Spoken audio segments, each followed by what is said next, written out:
আরে কিস্তির চাকরি করতে আইয়া কত কিছু যে সহ্য করতে হইতাছে।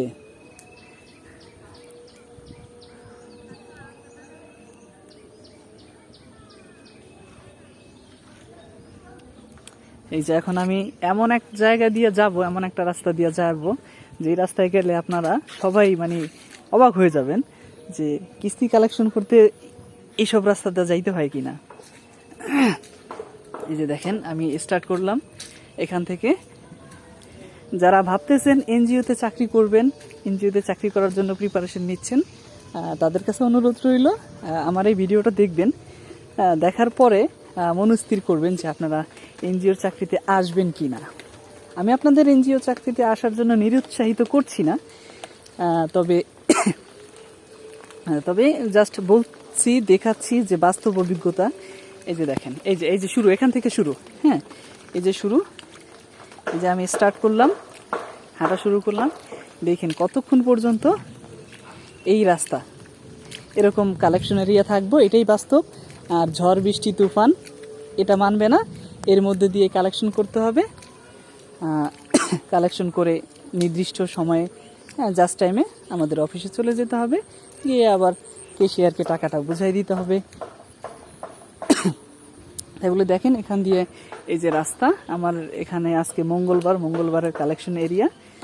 দেখেন শুধু যে কতটা রাস্তা এরকম। হ্যাঁ, যারা নিয়ে গ্রামের বাড়িতে থাকার অভ্যস্ত বা খেতে খামারে কাজ করছেন, তাদের জন্য আমি মনে করি এটা কোনো সমস্যা হবে না, কারণ এটা একটা নতুন অভিজ্ঞতা।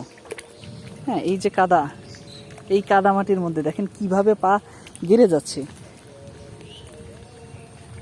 এই কাদা মাটির মধ্যে, হ্যাঁ, বৃষ্টি কাদা ঝড় তুফান যাই হোক না কেন, এর মধ্যে দিয়েই কালেকশন করে নিতে হবে। আবার অনেকে বলবে যে বৃষ্টি কাদা হলে সমিতির কেন্দ্রে গিয়া বসবে, সভানেত্রীর বাড়িতে যেয়ে বসবে, হ্যাঁ, সবাই এসে টাকা দিয়ে যাবে। সেই সৌভাগ্য এখনকার এনজিও কর্মীদের হয়তো বা নেই, দুই এক জায়গায় থাকতেও পারে, বাট আমার এখানে নেই।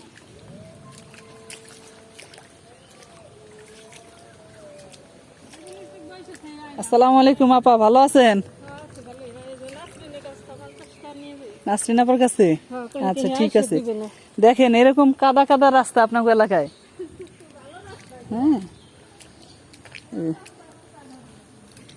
হ্যাঁ, যেটা বলতে চাচ্ছিলাম যে এখন সেই আগের মতো আর নেই যে কিস্তির অফিসার, হ্যাঁ, সভানেত্রীর বাড়িতে বসবে, হ্যাঁ, তারপর সবাই গিয়ে ছাত্র শিক্ষকের মতো গিয়ে টাকা দিয়ে আসবে, বই নিয়ে যাবে, টাকা দিয়ে আসবে।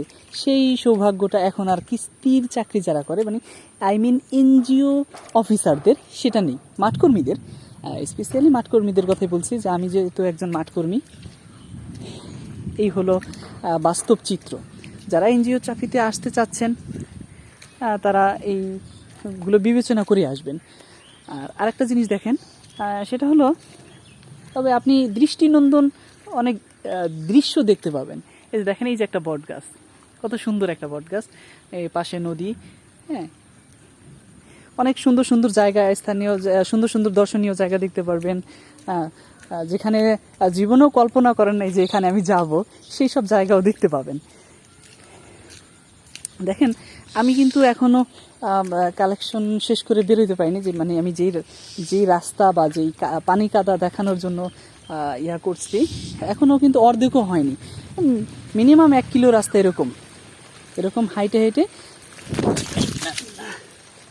ইন্নানিল্লাহ গেছি পয়রা, একেবারে দেখেন, একেবারে পয়রা মাখাই গেছি, সমস্যা নাই। হ্যাঁ, এটাই হলো যুদ্ধ, জীবন যুদ্ধ। তবে হাতে কাদা ভরেছে। এই জীবন যুদ্ধ আর যতদিন এনজিও চাকরিতে আছি, এই যুদ্ধ আর শেষ হবে না। দেখছেন, বলতে না বলতেই পড়ে গেছি একবার। এরকম কয়বার যে আচার খাবেন এটার কোনো নিশ্চয়তা নাই, বা সুনিশ্চিত করে বলতে পারবেন না। যদিও আমি আচার খেয়েছি, আমার ফোনটা পরে নেই, হাতের মধ্যেই ছিল। আমি আবার একটু সেন্সিটিভভাবেই চলি, তারপরও কেন যে পড়ে গেলাম বুঝতে পারলাম না। তো দেখেন এই যে সেই রাস্তা, হ্যাঁ, এই যে পিছন সাইড, এই যে সামনের সাইড, এই যে সেই রাস্তা, কি অবস্থা হলো দেখছেন, দেখেন পড়ে গেছি। আমি মনে করি এনজিওর সেক্টরে, এনজিওর চাকরি যারা করে, এটা আসলে চাকরিটা সুদের চাকরি, আপনারা সবাই জানেন সুদের ব্যবসা। কিন্তু যারা মাঠ পর্যায়ে কাজ করে, আমি এতটুকু হয়তো এটা আমার মনে হয় যে আমরা যেভাবে পরিশ্রম করে মাস গেলে বেতন পাই, আমার মনে হয় না এই টাকার মধ্যে কোনো ভেজাল থাকবে। হ্যাঁ, প্রতিষ্ঠান সুদের ব্যবসা করে, এটা সত্য, সবাই বলবে সুদের ব্যবসা, সুদের চাকরি, ঠিক আছে, কিন্তু প্রতিষ্ঠান সুদ খাচ্ছে। কিন্তু আমি আমার শ্রম দিয়ে, হ্যাঁ, আমার মাথার ঘাম পায়ে ফেলে একটা মাস কষ্ট করার পরে আমি বেতনটা পাই। সেক্ষেত্রে আমি যা বেতন পাই এর কিছুটা অংশ, কিছু বললে ভুল হবে, 4 ভাগের 1 ভাগ কালেকশন করতেই চলে যায়। তারপরও অনেকে বলে এই চাকরি মানে হারাম চাকরি হবে। এটা দেখেন, একটা মানুষ যখন কৃষি জমিতে কাজ করতে যায়, তখন সে সারাটা দিন পরিশ্রম করে মাথার ঘাম পায়ে ফেলে নির্দিষ্ট একটা সময় তারা বাসায় চলে যায়, পারিশ্রমিক পায়। কিন্তু সেম, হ্যাঁ, আমরাও তো কামলা। আমি মনে করি যারা এই যে এনজিওতে চাকরি করে, এরাও তো কামলা, এই একজন কৃষকের মতো কামলা। একটা কৃষকও যেমন মাটির রাস্তায় হাঁটে, হ্যাঁ, মাথার ঘাম পায়ে ফেলে, আমরাও তো সেটাই করছি প্রত্যেকটা মুহূর্ত। হ্যাঁ, কিস্তি কালেকশনের যে একটা যন্ত্রণা, এটা বলে বোঝানো যাবে না। দেখেন কাদায় পড়ে গিয়ে কি অবস্থা হয়েছে, তো দেখলেনই। আচারটা খুব ভালোভাবেই খাইছিলাম, কিন্তু যদিও শুধু আমার হাতটা পিছনে বাড়িয়ে দিয়েছি, এই জন্য আমি কাদাতে অতটা মাইখা যায়নি হাতে। দেখছেন কি অবস্থা। তবে সর্বোপরি একটা কথাই, এখনও কিন্তু আমার কালেকশন শেষ হয়নি, প্রায় 1 কিলো রাস্তা হেঁটে হেঁটে এইভাবেই যেতে হবে। তো একটা কথা হলো কি, যারা এনজিও চাকরিতে আসতে চাচ্ছেন বা মনস্থির করেছেন যে এনজিওর চাকরি করবেন, তাদের জন্য সুস্বাগতম। হ্যাঁ, তারা আসতে পারেন, শুভকামনা। কিন্তু এসে চলে যাবেন, নিজেকে মানাতে পারবেন না, 1 সপ্তাহ 2 সপ্তাহ করে 1 মাস করে বলবেন যে এই আমার দ্বারা সম্ভব না, পড়াশোনা করেছি, হ্যাঁ, বড় বড় ডিগ্রি নিয়েছি, তাই বলে এই সব চাকরি করতে হবে। হ্যাঁ, এই যে দেখেন দেখেন কতখানি গেড়ে গেল, দেখছেন রাস্তা।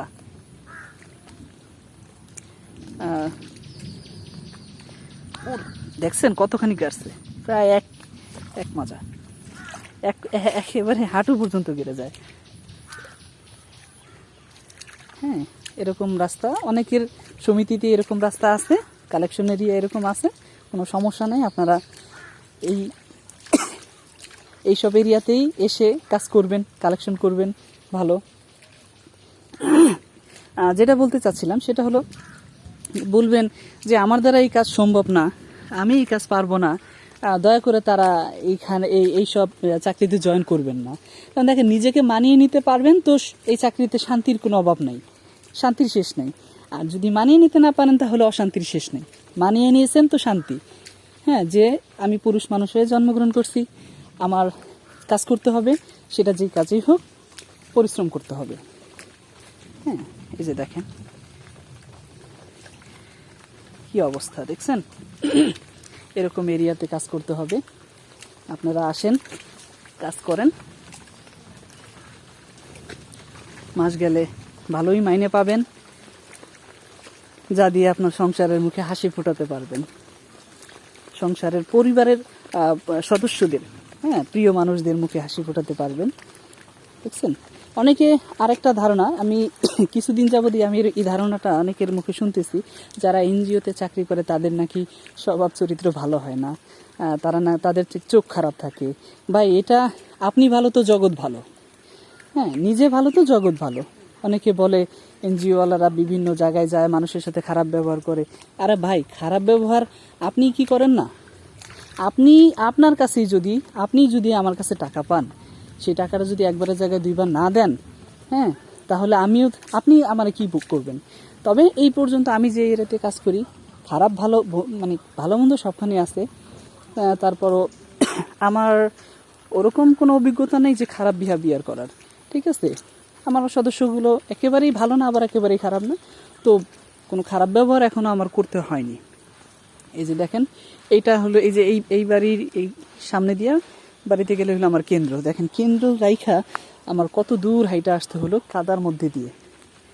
এই যে আমার কালেকশন, এই যে এই রাস্তার ভিতরের বাড়িতে হলো আমার কেন্দ্র। তো ও যে সম্ভবত দেখতে পাচ্ছেন ওখানে গাড়ি রেখে আসছি। তো এই বাড়িতে আবার আমার হেলমেট রাখছি, হ্যাঁ এই দোকানের সামনে রেখে গেছিলাম হেলমেট, জুতা এগুলো রেখে গেছি।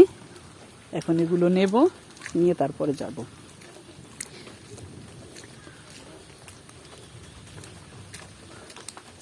এই যে দোকান। নাসরিন আপা দাও আমার হেলমেটটা দাও। এই যে হুন্দা যায় অনেক সময়, এই যে দেখেন পড়ে গেছে আপা, পিছনে কাদা কুদা পড়ছে দেখেন তো আপা, দেখছো পড়ে গেছে, প্যান্ট একটু পড়ছে না, এই প্যান্টে দেবো।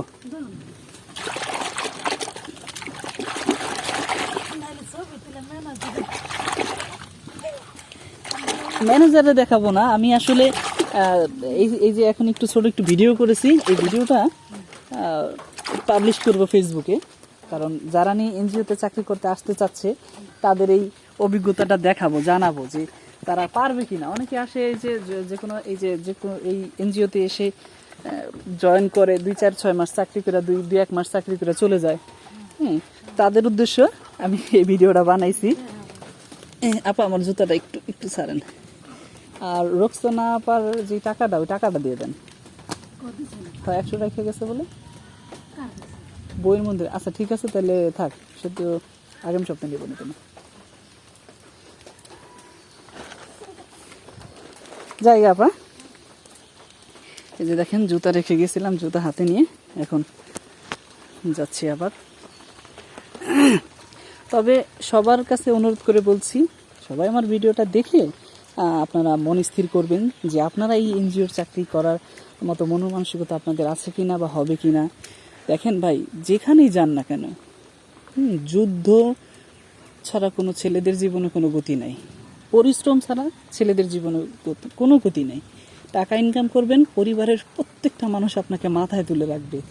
আর যদি টাকা ইনকাম করতে না পারেন, কেউ আপনার দিকে ভালো দৃষ্টিতে তাকাবে না। আর যেটা বলতে চাচ্ছিলাম একটু আগে, যেটা বললাম যে এনজিওতে যারা চাকরি করে তাদের নাকি স্বভাব চরিত্র ভালো হয় না। এ ভাই, নিজে ভালো তো দুনিয়া ভালো, আমি নিজে ভালো তো জগৎ ভালো। হ্যাঁ, আমি খারাপ তো আমি এনজিও চাকরি কেন, আমি বাসায় থেকে খারাপ হতে পারি না? পারি। এই ভুল ধারণা যারা বলে তাদের কাছে আমার বিনীত অনুরোধ যে দেখেন আমাদের যেই পরিশ্রম, এটার মাঝে ওই সব কথা বলে আমাদের মন ভেঙে দেবেন না, ঠিক আছে? পুরুষ মানুষ, হ্যাঁ আমি এটা একটা কথা কি, একটা ছেলে যখন মানে কাজ করার উপযুক্ত হয়, বিদেশ চলে যায়, আপনি কি জানেন বিদেশ যায় কি কাজ করে? সেটা হয়তো পরিবার পরিজন জানে না। বিদেশ গিয়ে এর থেকে বেশি খারাপ কাজ করে, এর থেকে বেশি খারাপ মানে সিচুয়েশনে কাজ করে। অথচ আমরা শুধু দেশের মানুষ যদি একটু কর্মঠ হয় বা বেশি পরিশ্রম করে বা একটু লো কোয়ালিটির কাজ করে, তারা নাকি অনেক উল্টাপাল্টা কথা বলে। যাই হোক, এই আমি আমার গাড়ির সামনে চলে এসেছি, এই পর্যন্ত রেখে গেছিলাম। পুরা রাস্তা এরকম কাদা কাদা দেখে দেখেন 14 মিনিট লাগলো আমার এতটুকু রাস্তা আসতে। ওকে, সবাই ভালো থাকবেন, আল্লাহ হাফিজ।